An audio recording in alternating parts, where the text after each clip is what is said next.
Hi மக்களே, welcome to the தடை reports. ரேப்பை வச்சு எடுக்கிற படங்கள் எல்லாம் ஒன்று இன்வெஸ்டிகேஷன் ஸ்டோரியாக இருக்கும், இல்லைனா கோர்ட்ரூம் படமாக இருக்கும். பட் அதெல்லாம் ஜஸ்டிஸ் கொடுக்குற மாதிரி இருக்கான்றதெல்லாம் ஒரு பெரிய கேள்விதான்.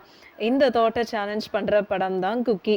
இந்த ஹிந்தி படம் ஜூன் 28 அன்னைக்கு ரிலீஸ் ஆகிருக்கு. இந்த படத்தை டைரக்ட் பண்ணியிருக்கிறது பிரணாப் ஜெயதேக்கா. இந்த படத்தில் ரித்திஷா, ராஜேஷ் தைலாங், திப்பனிட்டா, ரீனா ராணி, தேவோலீனான்னு நிறைய பேர் நடிச்சிருக்காங்க. இந்த படத்தில் ஒரு ரேப் சர்வைவர் எப்படி அந்த பெயினை தாங்கிட்டு சர்வைவ் பண்ணுறாங்கன்றது தான் கதையாக இருக்கு. ஸோ அசாமில் குக்கின்ற ஒரு 16 வயசு பொண்ணை கேங் ரேப் பண்ணி அப்படியே சாக விட்டுடுறாங்க. இவங்க அங்கேருந்து தப்பிச்சு இவங்களோட ஹீலிங்காக இவங்க கூட இருக்கிறவங்க ரொம்பவே சப்போர்ட் பண்ணுறாங்க. அவங்க தான் எஸ்பி மந்திரா சிங்கா நடிச்சிருக்க திப்பனிட்டா, டாக்டர் பிரியதர்ஷியா நடிச்சிருக்க சிவபுரி தான் குக்கியை நல்லாவே பார்த்துக்கிறாங்க. அதுக்கப்புறம் நவனிதாவா நடிச்சிருக்க தேவோலீனா ஒரு ஜேர்னலிஸ்ட். இவங்க குக்கியை பற்றின ஒரு வீடியோவை காமிக்கிறாங்க. அதில் குக்கி ஒரு கேள்வி கேட்குறாங்க, ஏன் ரேப்பை ஒரு மர்டர் மாதிரி கன்சிடர் பண்ண மாட்டேங்கிறாங்கன்னு. இந்த கொஸ்டின் தான் இந்த படத்தோட கோர் தீமாக ஃபார்ம் ஆகுது. இந்த கதையோட நரேஷன் எப்படி இருக்குன்னா, ட்ராஜடிக்கு முன்னாடி குக்கியோட லைஃப், அவங்களோட ஃபேமிலி, ஃப்ரெண்ட்ஸ், அப்புறம் டீனேஜில் வர ஒரு ரொமான்ஸ்ன்னு ரொம்ப சந்தோஷமாக இருக்காங்க.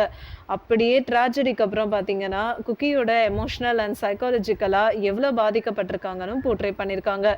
என்னதான் நம்ம நாட்டில் நிறைய அமெண்ட்மெண்ட்ஸ் இருந்தாலும் ஒரு உமனை ப்ரொடெக்ட் பண்ணுற அளவுக்கு ஸ்ட்ராங்காக இல்லைன்னு இந்த படத்தில் கிரிட்டிசைஸ் பண்ணுறாங்க.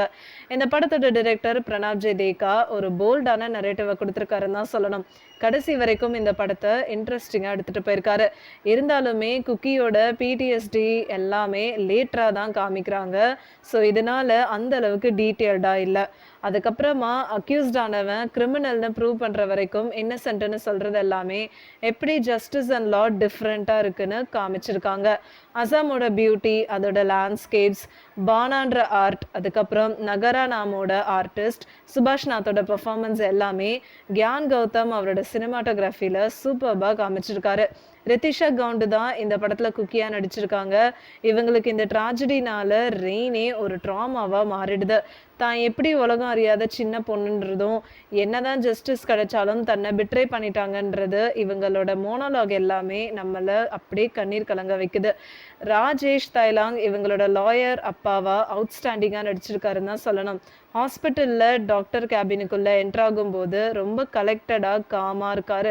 அதுக்கப்புறம் அந்த நியூஸை கேட்டுட்டு வெளியில் வரும்போது மனசுடைஞ்சு அழுறதெல்லாம் செமையாக பர்ஃபார்ம் பண்ணியிருக்காரு. நான்சி சிங் தான் குக்கியோட ஃப்ரெண்டாக வராங்க. இவங்களோட சுச்சுவேஷனை புரிஞ்சுக்கிட்டு தன்னோட ஃப்ரெண்டை நல்லபடியாக பார்த்துக்கிறாங்க.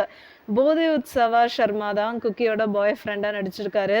இவர் தன்னோட கேர்ள் ஃப்ரெண்டுக்கு ஒரு சப்போர்ட் சிஸ்டமாக நல்லாவே பெர்ஃபார்ம் பண்ணியிருக்காருன்னு தான் சொல்லணும். என்னதான் ஒரு சில ட்ராபேக்ஸ் இந்த படத்தில் இருந்தாலும் ஒரு போல்ட் அண்ட் ஸ்ட்ராங்கான படம்னு தான் சொல்லணும். ஆடியன்ஸ் குக்கியோட ஜேர்னியை பார்க்கும்போது ஜஸ்டிஸ்னால ஒரு பர்சனுக்கு ஹீலிங் ஆகாதுன்னு, ஒரு உண்மையான சேஃப்டிக்கு எப்போவுமே ஃபைட் பண்ணுறது கண்டினியூ ஆகிட்டே தான் இருக்கும்னு சொல்லியிருக்காங்க. இந்த வீடியோ உங்களுக்கு பிடிச்சிருந்ததுன்னா லைக் பண்ணுங்கள், ஷேர் பண்ணுங்கள், சப்ஸ்கிரைப் பண்ணுங்கள் அண்ட் மறக்காமல் கமெண்ட் பண்ணுங்கள்.